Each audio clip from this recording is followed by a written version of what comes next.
Hello guys, let's jump right into our first review. So apparently this is like issue 66 and 67, I think. I don't know. But anyway, here's what happened. Apparently before this, the collector editions, they had little notes from the commentator and the editor as little gags. But anyway, didn't matter. Anyways, Aunt May trying to wake up Peter, like for the first person who's ever read these comics before, they're like, okay, Peter Parker just waking up,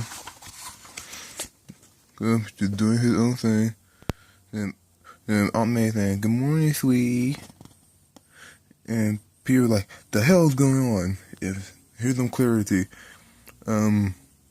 Peter and Wolverine, X-Men, I forgot which one, but we'll find out later. But X-Men pretty much reverse Wolverine's and Spider-Man's mind. It's kind of like in the Ultimate Spider-Man TV show. But in the TV show, Mesmero switched their mind. But yeah, I think this greatly inspired the TV show because they ripped some scenes right off from this. Anyway, Aunt May telling Peter about some of the stuff he had to do, like go to school, stuff like that. And then Peter just walks off, just annoying. Oh, not Peter, Wolverine. Yeah, there's word confusion. I don't call Peter Parker like this guy, Wolverine, and Wolverine Peter because they switch minds. Okay, so Wolverine is sniffing Spider-Man's web cartridges. He's finding everything kind of alien to him. Apparently he reads a book and then he says, "Oh no!" Like apparently he realized that maybe he's not his body. And someone's calling his name, which is his nice, lovely sweetheart, Mary Jane. You can't see because of how bad my camera quality is, but they smoosh a little bit. And Wolverine, you can kind of see, he kind of giving out this crazy like smirk. We'll talk about that later because he did a little shady thing there. Now Peter Parker wakes up and he's like, what's that smell? Because in the TV show he always complained about the smell, so I guess they got that from this as well. And then Peter like, what the hell is going on? Like, this is not my body. And then he checks his privates. And he was like, oh snap. And he was like, what happened to me last night? And he looked in the mirror and found out that he in Wolverine's body. And since he was so scared, he cut himself with his claws just came out and went through his arm. And now he's screaming out in pain like that. They do the same exact thing on a TV show, except the claws went through his crotch, but they showed that off camera though, obviously, but I was like, wow. Anyway, let's see here. Peter trying to say that he's not going to school. Let's see here. Then Mary Jane trying to ask him is he acting weird because he had to go be Spider-Man, but he's like, no. Well, he said, yes. And then Mary Jane like, I have your costume still. He's like, okay, whatever. And stuff happens. I'm not good at reviewing comic books. I'm a newbie at this, but give me some time. So basically, Parker just called. And he was like, yo, go to school and be me. Wolverine like, no, but pretty much after some pointless bickering, Wolverine agreed to go to school for Peter. Yeah, I know you guys can barely see it, but the artwork on here looks amazing. Like, as Michelle knows, the Ultimate Spider-Man is my favorite. Well, first of all, he's my favorite. That's my favorite universe for Spider-Man because he's a teenager, he's still in high school, and plus, like the comic, the universe is more modern. They mention pop culture references in the other issues, stuff like that.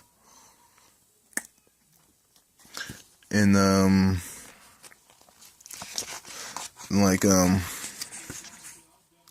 Did I just sidetrack myself? I don't remember what I was saying. But anyway, Peter is just trying to why am I keep calling Peter? Well, cause he's Peter's body, but Wolverine, he's saying like stuff like on the top left corner. He said like, "Wow, this place is fucking huge."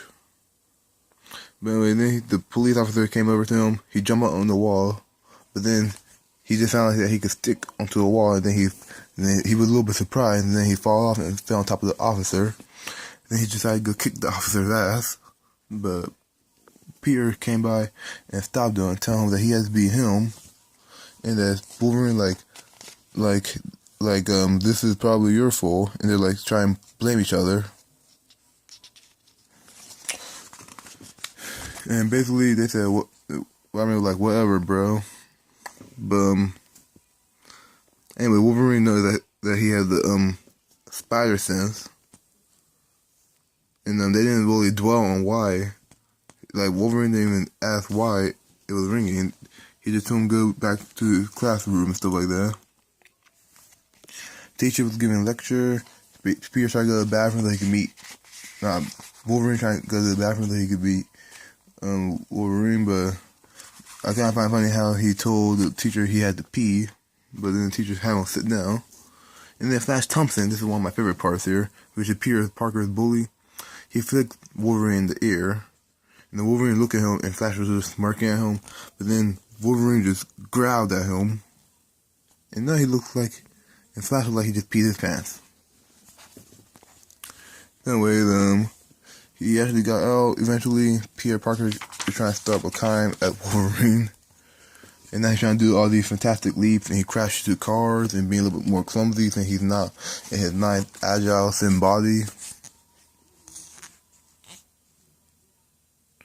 And then pretty much everybody like, oh, I'll check that out. And then the comic ends with Peter just saying, Wolverine saying, "Idiot kid." I believe this story arc with Wolverine will end the next issue, if I remember correctly. Now on this volume here, they have like a little bit of mini cartoons here, where they have the editor being up and bullying the main guy, the guy at the boss, pretty much choking the editor and having him do stuff. Because apparently they're making a little bit of joke about how the person who the boss don't want this to happen, but he still let it happen. Weird. Anyway, next part is part 66, part 67. And when I say parts, I mean by issues. So I call issues parts sometimes. I don't know why, but I do. Anyway, then I'll continue this on in the next video. See you other round.